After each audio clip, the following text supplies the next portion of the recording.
നാളല്ലേ? അപ്പോൾ ദേ കെമിക്കലൊന്നും ചേർക്കാത്ത നല്ല ഇല മൈലാഞ്ചി ഉണ്ടാക്കിയാലോ? അപ്പോൾ നോക്കി കുറച്ച് മൈലാഞ്ചിയുടെ ഇല പറിച്ചെടുത്തിട്ടുണ്ട്.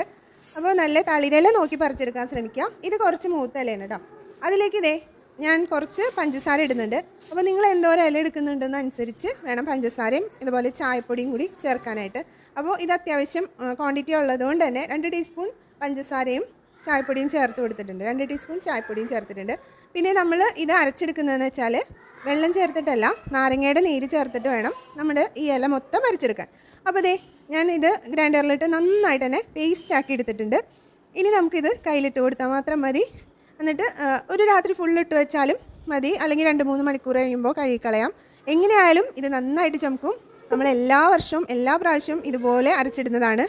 അപ്പോൾ ദേ എനിക്കിതുപോലെ തൊപ്പിയായിട്ട് ഇടാൻ ഭയങ്കര ഇഷ്ടമാണ് കേട്ടോ. കുറേ പേർക്കൊന്നും ഇഷ്ടമല്ല ഇത്, പക്ഷേ ഇതെന്തോ എൻ്റെ ഭയങ്കര ഫേവറേറ്റാണ്. അപ്പോൾ ദേ എല്ലാവരും ഇതുപോലെ ഒന്ന് ചെയ്ത് നോക്കാം.